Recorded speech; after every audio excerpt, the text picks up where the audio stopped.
迎大家嚟到反美西霸凌主義聯盟。我係今日嘅主持 Anita。隨住全球性國際政治嘅變化，中國同美國之間嘅關係咧，亦都越嚟越緊張。作為世界上最大嘅兩個經濟體系，美國同中國喺貿易、經濟、軍事科技等多個嘅領域咧，亦都有競爭越嚟越激烈㗎。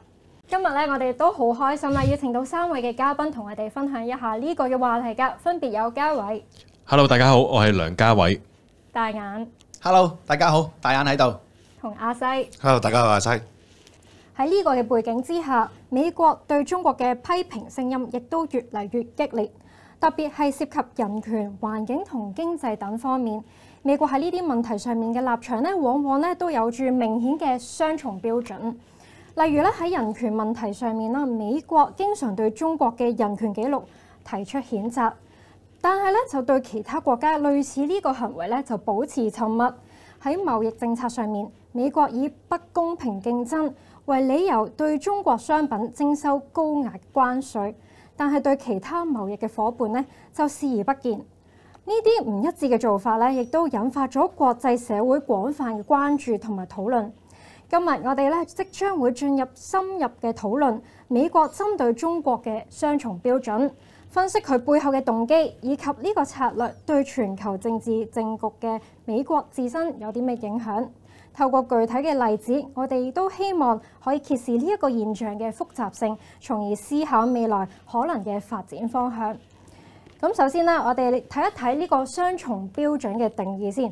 嗱，一般咧大眾認為雙重標準嘅定義咧，就係自身對外有一個標準，但係喺對外咧，特別係對中國咧係特別嚴格嘅標準，甚至咧係唔合理嘅標準。就住呢個話題啦，想問一問3位嘉賓，對於雙重標準喺邊一方面咧會體現得到咧？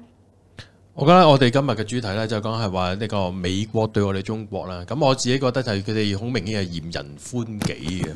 咁好多不同嘅即係好似啱啱 Anita 所話齋啦，喺多個角度上咧都係即係對自己就係完完全全開放，甚至乎係話破壞個規矩之下去做一啲利己嘅嘢。但係如果對於我哋國家、我哋中國嘅話咧，入邊係加關稅又好啦，好多唔同嘅情況之下咧，都係不平等地去對待我哋國家，甚至乎其他嘅周邊國家咁樣嘅。阿西嗱，我都講講啦，即係話齋喺無論我哋自己國際關係又好啦，或者係話呢個貿易政策、人權都好嘅話咧，林林總總，我相信我哋好多觀眾或者係話我哋幾位咧，都有好多不同嘅諗法同深刻嘅體會嘅。咁或者你可唔可以講一講，就係話佢一個自身利益上，佢自己點捍衛咧？又可以係。其實咧，你話美國就自相矛盾，其實就唔係一朝一夕嘅事嚟噶啦。喺對付我哋中國之前咧，其實大家會記得喺冷戰時期，佢亦都係同一個方法去對付蘇聯嘅。點解咧？因為佢要維護自身利益啊嘛。因為佢美國就會覺得呢個國家已經影響到我自身利益啦，所以就要用一啲雙重標準去對付佢。咁蘇聯嗰陣時就已經瓦解咗啦。咁佢所以當而家咧個目標就轉移到我哋中國度啦。咁啊，大眼你又有咩睇法咧？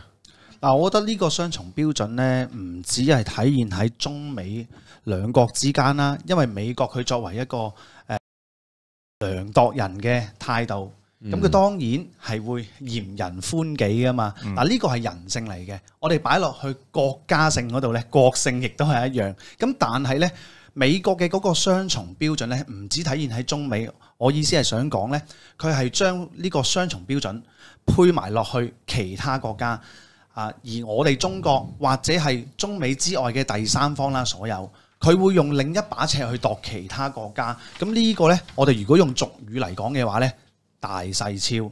咁另外就係啦，我哋從法理嘅角度去睇啦，呢個雙重標準其實係唔係真係好有道理嘅啫。嗱，而家我哋呢個叫做法治年代啊嘛。嗱，隨住你21世紀每個國家都開始咧去到重視法治嘅時候，國有國法，家有家規，咁所有國家混埋一齊，呢個世界一個地球村，咁會有國際法、國際慣例、國際規矩㗎嘛，係嘛？咁如果用法理嘅角度去睇，我哋平時我哋講我哋所有嘢依法去到進行，我哋依照國安法啊咁樣，國安法都係一個量度嘅標準啦。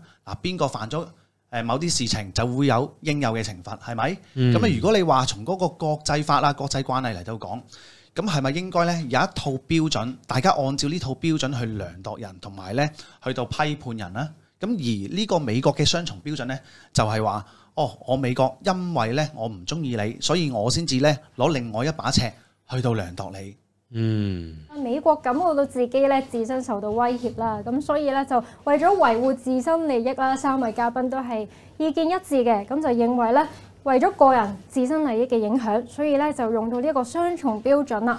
咁我哋咧而家咧就探討一下佢背後真正嘅目的係啲咩啦。嗱，我個人認為咧，美國打壓中國咧就唔一定咧單純可能為咗經濟咁簡單喎。可能咧背後咧亦都有更加大嘅陰謀，究竟佢背後有啲咩真正目標咧？其實好多方向嘅，咁我就拋磚引玉講一兩個啊。咁其中一個咧就係關於人權問題。咁好多時我哋喺網上邊都見到一啲美西方媒體咧都講係話我哋國家有某啲地方有啲咩種族問題啊，有一啲好極度之負面嘅説話出現。咁但係試問翻啱啱好似大眼話齋啦，嗰個所謂叫國際標準，即係講得衰啲就即係佢哋自己美國，或者佢西方自己定嗰個標準係嚴人寬己嘅。咁如果佢係話中國嘅情況之下，調翻轉睇翻自己嘅話呢，係咪真係咁好呢？嗱，例如啊，譬如喺美國美洲為例嘅話，或者係佢哋澳洲等之類啦，咁佢哋係咪真係人人平等呢？係咪真係每個種族完全係成功呢？澳洲嘅譬如話當地嘅土著嘅話，係咪就代表同翻佢哋自己唔同嘅唔同膚色嘅人種都可以係平等？喺美國當中嘅話，一啲非裔人士嘅話，係咪得到平等嘅待遇呢？再或者喺歐洲當中嘅佢哋一個種族呢，由多個世紀之前呢，就已經係不斷俾人哋係打壓，甚至乎呢覺得佢哋係永遠係災星嚟嘅吉卜賽人。咁呢一啲嘅話係咪又係一個雙重標準呢？即係放翻喺我哋國家當中嘅話，我哋而家全個國家絕大部分嘅人都能夠書寫，甚至乎去講出普通話，咁呢啲都叫唔平等？我哋將人民幣嘅現鈔當中後面都唔係淨係中文字啊，都仲有係話其他語文嘅我哋中國自己流行嘅文字入邊，咁呢個仲唔係叫平等嗎？嗱，呢一個叫做第一個啦，我自己覺得人權上啦嚇。咁另外咧就係話有關於呢個科技軍事啊等之類啦。嗱，我哋成日都聽得到見得到啦嚇，就話我美國西方有好多時候，哎呀，因為中國乜乜乜，咁所以咧我哋就唔俾光刻機佢，因為中國乜乜乜，所以我哋唔買，要高價買啲晶片俾佢。咁調翻轉啦，因為乜嘢先？我因為原來係因為經濟問題嘅，咁所以就要用另外一個方向去打壓。咁調翻轉個角度上啦，其實如果係話美國自身嚟講，佢係呢一方面嘅龍頭，咁係咪即係其他國家應該聯手攻打翻佢啊？如果喺佢嘅標準之下，咁所以其實呢個咁嘅雙重標準之下嘅話呢，其實如果有面鏡出嚟嘅話，佢更加係無所遁形，更加係令到自己覺得所講嘅嘢係蒼白無力嘅。啱啱咧，嘉偉咧亦都係提出咗3個嘅真正目的咧，點解咧西方咧係會用一個雙重標準啦？去提出咗人權、科技啦同埋軍事嘅考量啊。咁啊，唔知道啊，阿西有冇啲咩意見呢？其實我就以關稅呢方面去睇一睇啦。咁其實美國一路以嚟都對我哋中國收取一啲高額嘅關稅。其實佢主要目的咧，除咗即係佢哋表面就話保護佢哋嘅美國主義啦，即係話美國優先啦。其實最主要，我覺得佢係收割緊全球，或者收割緊我哋中國嘅資產。好老實咁講，點解我哋中國嘅關稅會比其他國家高咯？目的其實好明顯，就係想打壓我哋中國嘅發展，加上收割我哋中國。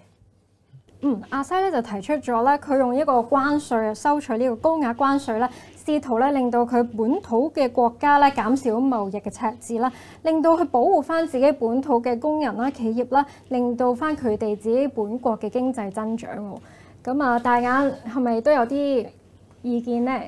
我覺得美國咧，其實佢嗰啲雙重標準啊，製造出嚟打壓我哋中國咧，其實好表面上咧就係好似好有道德高地咁樣，實質上咧就係利用呢啲虛假嘅道德高地咧，攞嚟影響我哋中國喺呢個國際上面嘅形象啊！嗱，要打壓我哋中國嘅形象，跟住咧將我哋中國妖魔化啊、醜化我哋中國啊，令到我哋咧冇晒盟友啊！咁其實內裏咧，美國個底層邏輯係咩咧？係咩原因令到佢要咁打壓我哋中國咧？係因為我哋中國咧，其實就係美國喺我哋中國嗰個成長過程啊，我哋崛起嘅過程之中啊，佢感覺到好大嘅壓力，佢感覺到呢，我哋中國係好有競爭力，所以呢，佢又唔將呢一種競爭力覺得呢係一種挑戰。佢覺得我哋中國呢，喺未來可能會挑戰到佢世界一哥嘅地位。咦，唔得喎，咁樣俾中國挑戰咗我嘅地位嘅時候，我美國咪顏面盡失。咁所以呢，佢就會影響我哋形象啦，妖魔化我哋啦。咁仲有就係打壓我哋嘅時候呢，係因為我哋喺佢心目中已經覺得係中國挑戰緊佢西方噶嘛。除咗挑戰佢嘅地位之外呢，仲有一樣嘢，我哋喺佢哋眼中係好唔合群嘅，就係以美國為首嘅西方世界，佢哋製造咗出嚟嘅國際秩序。呢一個國際秩序呢，喺我哋中國嘅發展嘅過程之中，我哋係有可能呢會打破佢哋嘅呢個秩序。咁所以佢哋會覺得呢，要出於呢個保護主義。既然我哋中國唔順從佢，唔完全順從佢哋西方嘅嗰啲秩序嘅話呢，咁就攞我哋中國嚟開刀。啱啱咧大眼咧就提出咗咧，開始美國嘅感到自身咧有壓力啦，而中國咧係開始對佢有一個競爭咯喎，咁所以咧就用一個國際輿論嘅方式咧去打壓中國啦，覺得咧自己咧仍然喺國際嘅舞台上面咧嘅形象都要塑造出嚟嘅。咁我哋不如再深入睇一睇，我哋美國過往一段時間有啲咩針對住中國嘅一啲雙重標準嘅例子呢？我接翻上題啊，啱啱所講咧，譬如好似哋話齋新疆人權問題啊，係嘛？咁講到我哋新疆咧咩嗰啲咩奴隸採集棉花喎。呢啲基本上咧就係話，其實佢自己自身嘅國家出現咗嘅問題，曾經出現過嘅，咁強加於喺我哋國家當中。咁我哋都希望咧，就係去新疆嘅朋友嘅話咧，真係去一去新疆呢個地方，真係地傑人靈，非常之漂亮。第二，科技其實高到你唔信添。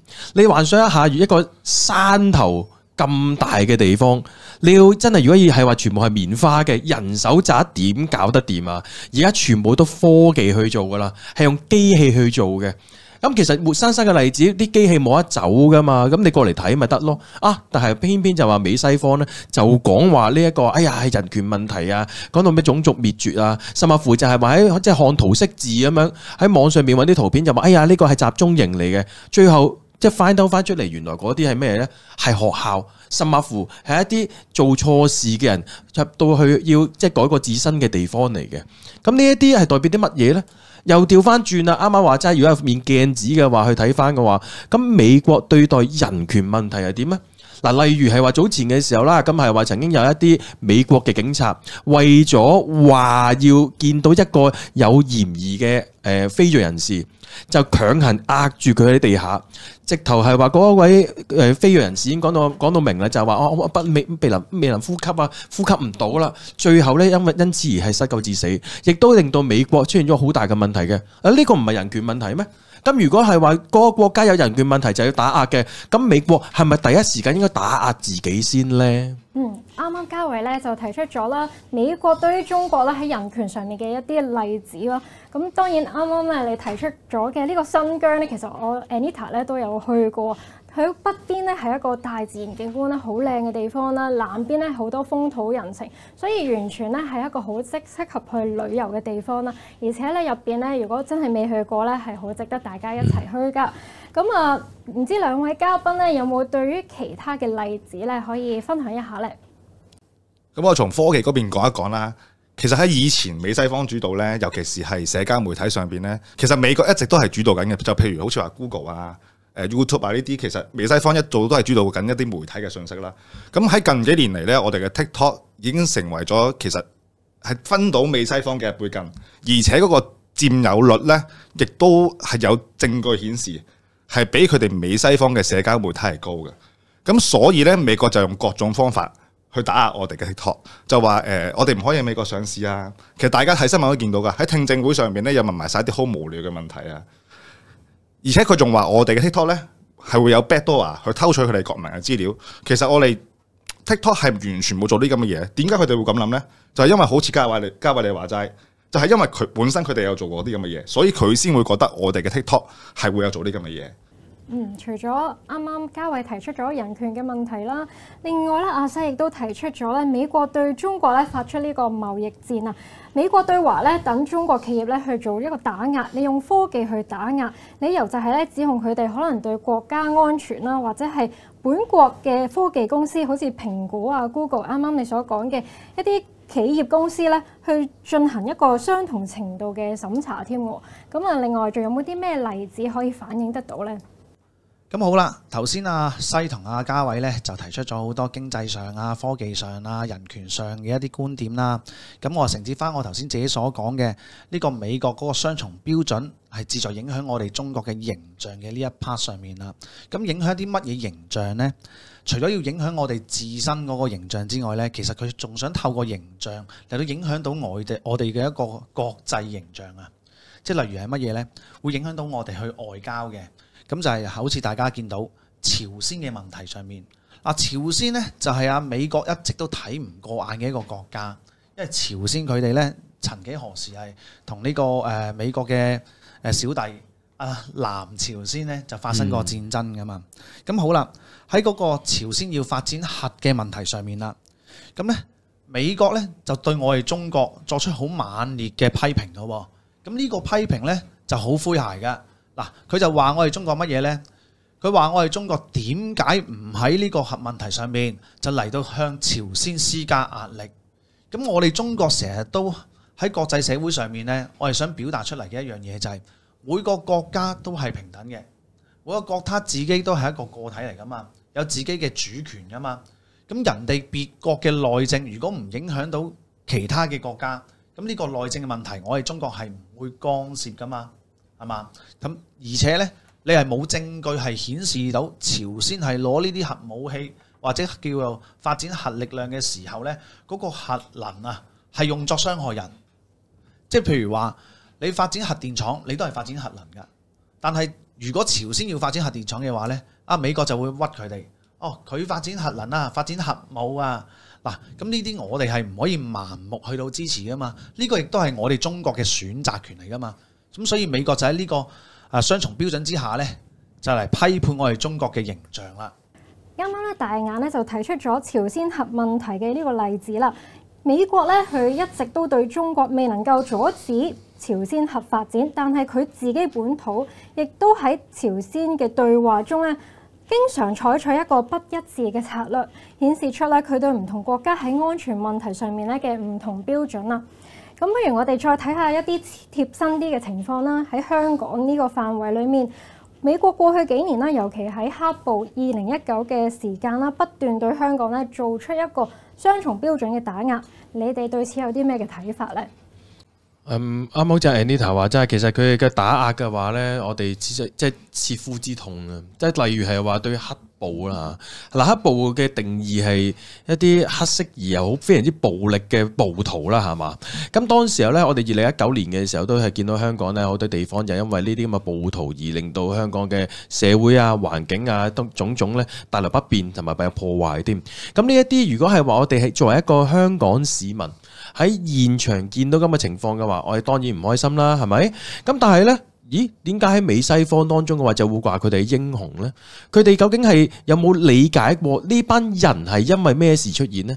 就算係話你嘅理由幾咁冠冕堂皇都好，你破壞緊嘅地方，佢係違法嘅，你唔能夠係話間安個咩叫咩違法達義就美化咗佢噶嘛？好啦，呢個係香港嘅呢個標準嚟嘅。放翻去話之前喺特朗普啦，喺上一次嘅選舉失利之下啦嚇，咁佢哋有衝擊到國會山莊噶嘛？都係黑暴嚟噶，美國嘅黑暴咁解啫嘛，即刻就唔係美亮嘅風景線啦，即刻就話翻轉頭，哎呀唔得啊！佢哋做咩破壞國家啊、破壞國會啊、破壞國家尊嚴啊乜乜乜乜？咦？點解可以咁得意啊？呢啲唔係雙重標準係乜嘢呢？又例如啱啱話齋啦，咁你如果係有一個黑暴或者係有一啲推手嘅，咁你點樣去對待或者睇呢啲呢啲黑暴嘅推手或者係話呢啲嘅領袖呢？嗱，就以黎智英為例。嗱，黎智英嘅話，佢一直嚟講呢，就喺呢個黑暴嘅事件當中嘅話呢，推波助瀾，甚至乎做咗好多啲文宣啊等之類，做咗極度之多嘅嘢。甚至乎其實係種種不同嘅資料都顯示咗呢，其實佢係收咗外國勢力嘅錢去資助，甚至乎係做更加多不同係要推倒國家政權嘅工作嘅。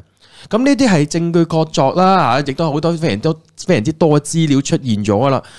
適逢就係話知道佢有咁嘅情況，咁我哋國家甚至乎我哋香港自己本身都喺呢個法庭上咧去審議佢呢啲咁嘅犯罪行為。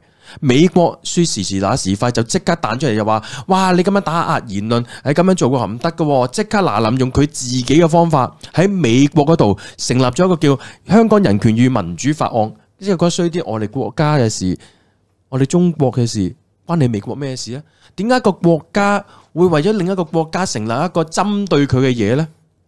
你咁嘅整個法案出嚟，又為乜嘢呢？係咪？咁呢啲唔係雙重標準係乜嘢呢？調翻轉個角度啦，佢哋自己本身係話因為零元購。即係佢哋自己本身嗰個國家嘅法例上嘅問題，令到好多啲即係市民非常之失望等之類嘅話，佢哋開始見唔到睇唔到佢算數嘅咯。我一句講落嚟就話點解有零元購啊？我因為係話因為嗰個監獄唔夠位，因為咧就係話呢個罪案太多啦，我哋要減低個罪案數字，所以將一啲犯法嘅嘢慢慢升級到變為少量犯法，唔算犯法，咁咪冇人犯法咯。呢個都係解決方法嗎？所以我覺得呢一個都係對於我哋即係針對我哋香港嚟講，又係一個好特別嘅雙重標準咯。啱啱嘉偉咧就提出咗咧2019黑暴嘅一個態度啦，亦都係用咗黎智英咧作為一個例子啦，去點樣講到佢點樣推翻呢個國家嘅政權啦。而然啦，美國對於自身佢大學反戰示威咧，就反而採取咗一個更加強硬鎮壓嘅措施啦，去表明一個雙重嘅標準啦。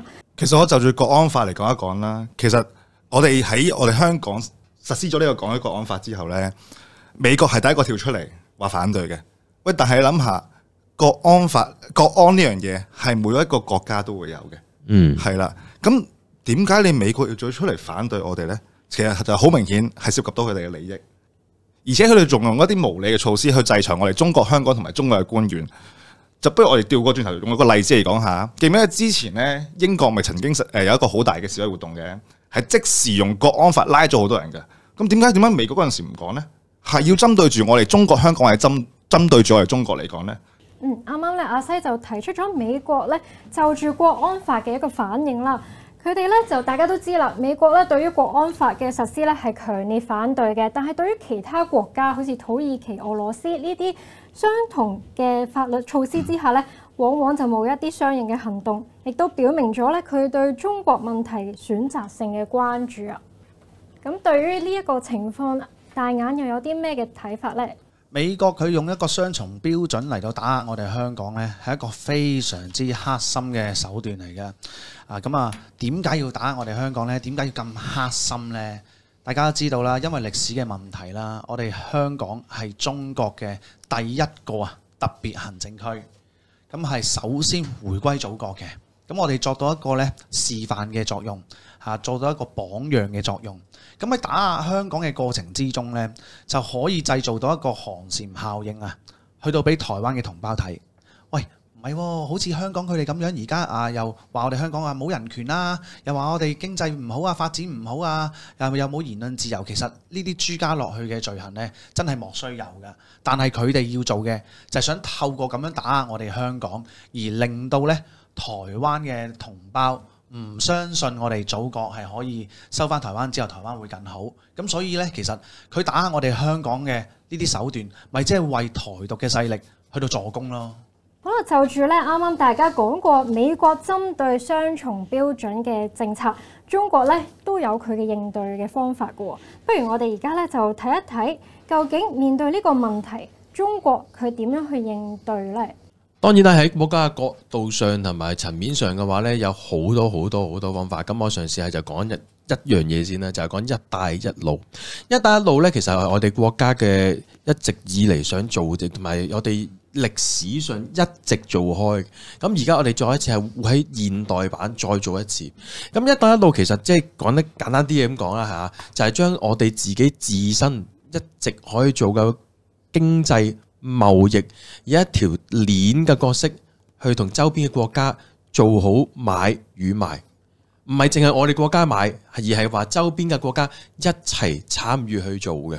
咁呢個經濟鏈經濟合作嘅話呢，其實係同時亦都會令到我哋同其他國家嘅關係呢係做得更加好。咁同埋呢一樣嘢係好多時都會買賣嘅話係會牽涉到我哋自己嘅不同國家嘅人民噶嘛，係咪？咁如果我哋能夠係話喺呢個一帶一路之下，可以更加平、更加方便、更加快捷地去買到一帶一路周邊嘅產品，譬如我要買玻璃嘅，我買到中亞嘅玻璃；我想係買食果仁嘅，唔一定要食新疆噶嘛，土耳其果仁都 OK 嘅，嗰啲果實都好好食噶嘛。咁或者我見到東歐嘅豬肉正靚，我亦都可以因為一帶一路嘅原因，而係話令到我哋買得更加平、更加快，去可以享用得到。嗱，呢一樣嘢我亦都覺得係話，對於外國嘅制裁或者係話佢哋雙方即係雙重標準都好啦，只要我哋自己做好自身嘅工作，有麝自然香。你見到係話我哋國家嘢平靚正嘅，咁呢啲生意或者係話呢啲朋友呢，我覺得自然就會嚟嘅。一帶一路倡議呢，其實已經由提出到而家呢，已經係有10幾年嘅歷史啦。咁啊，相信大家都知道啦，喺呢幾年裏面呢，中國啦同埋周邊參與一帶一路嘅國家呢，佢哋獲得到嘅利益呢，其實大家呢都應該好心同明白㗎啦。咁啊，呢一個政策咧，唔單止有助提升中國經濟影響力啦，亦都加強咗好似啱啱嘉偉講過嘅同其他國家嘅合作關係啊。咁所以咧，呢一個都係非常之好嘅應對策略嚟嘅喎。唔知道兩位嘉賓咧，對於中國點樣應對咧呢一個美國打壓中國雙重標準咧，有啲咩策略嘅一啲意見分享呢？其實咧喺呢20幾年嚟咧，美國嘅影響力點解咁犀利咧？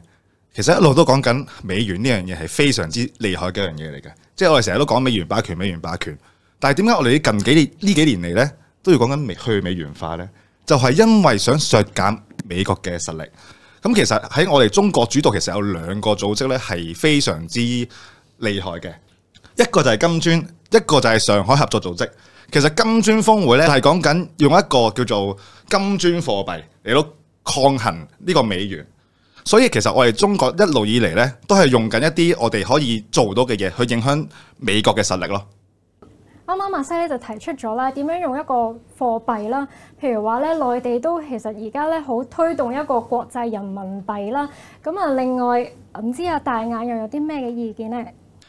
我覺得咧，我哋中國可以積極啲咧，參加啲國際組織嘅活動嘅，即係例如啦，我哋喺呢個聯合國入面啦，我哋除咗係安全理事會嘅常任理事國之外咧，嗱，其實喺呢個世界好多戰亂嘅地方都會有聯合國嘅維和部隊，而我哋中國派出嘅維和部隊數量咧係非常之多㗎。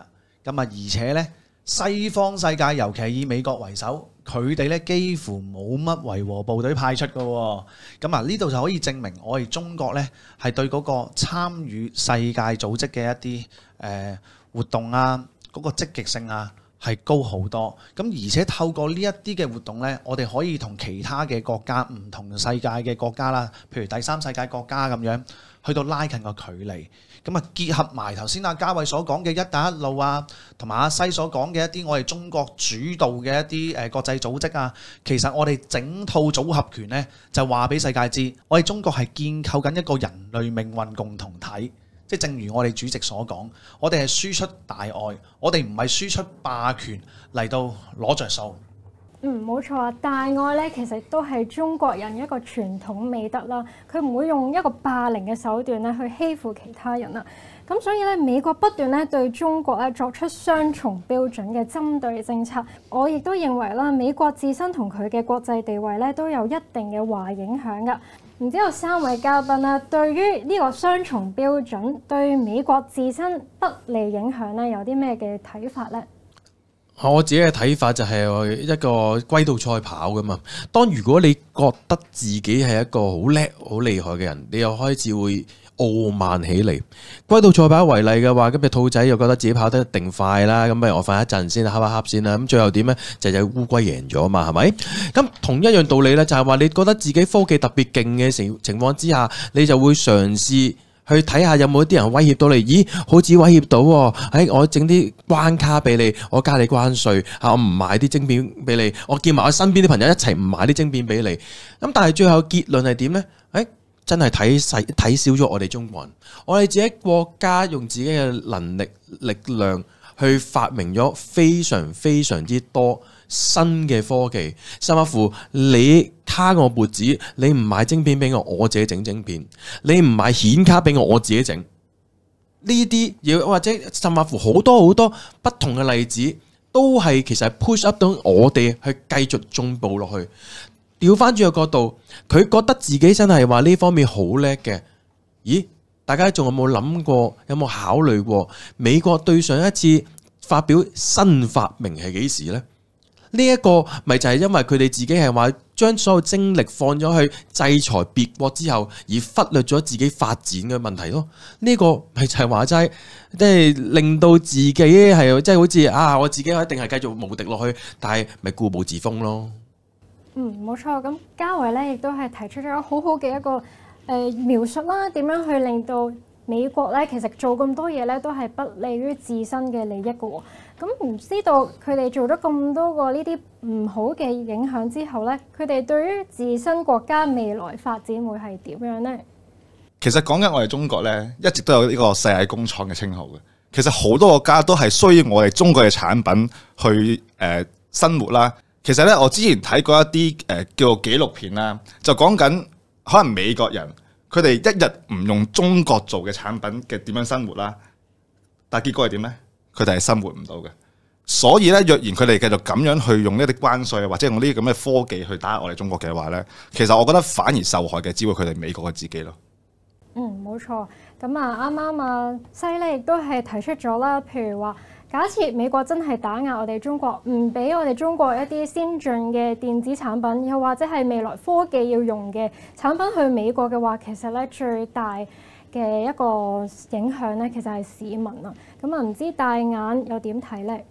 咁除咗喺經濟上或者科技上呢啲美國會因為打壓我哋中國而搞到佢哋自己都理咁 hea 之外呢，其實好重要嘅一點就係話到俾全世界知，美國如果呢個國家遇上潛在嘅挑戰者嘅時候，或者你有少少嘢你俾佢優勝，俾佢優秀，佢就會用好似而家對我哋中國嘅各種手段嚟到打壓收割嚟到醜化你其實呢一樣嘢咧，可以俾世界嘅其他國家可以睇得到，美國嘅心胸係有幾咁狹窄同埋小氣。如果世界嘅國家睇到呢樣嘢，明白呢樣嘢嘅時候，其實佢哋自己內心仲願唔願意去相信美國會係佢哋一位忠誠嘅盟友呢？其實呢度我想再補充多少少呢。其實我有一個好好嘅例子可以證明到，其實害人終害己呢樣嘢。記唔記得喺我哋嫦娥攞咗月球樣本翻嚟嘅時候？美國第一時間衝出嚟係話想要月球樣本，但係我哋中國係俾唔到佢嘅。點解呢？因為就係你哋美國設咗一條叫做沃爾夫條約，呢一樣嘢係你哋自己 set 出嚟嘅，我哋係跟翻你嘅法律規矩，所以我哋先俾唔到你嘅。所以呢樣嘢呢，亦都係一個好好嘅例子，證明到佢哋害人終害己呢樣嘢。啱啱三位嘉賓咧，就住今日啦，美國咧對於中國嘅雙重標準咧，亦都係咧分析咗好多啦，亦都舉咗好多唔同嘅例子啦。譬如話點樣對中國啦、香港啦去打壓㗎，亦都去了解到佢背後嘅動機啦。我哋都可以咧，觀眾一齊咧去思考一下未來可能嘅發展方向啦。咁我哋咧下集咧就會繼續去探討更加多啦，去探討下美國咧制裁香港嘅例子，逐一去揭開美西國家背後嘅政治動機同埋得益㗎。咁我哋下集再見啦。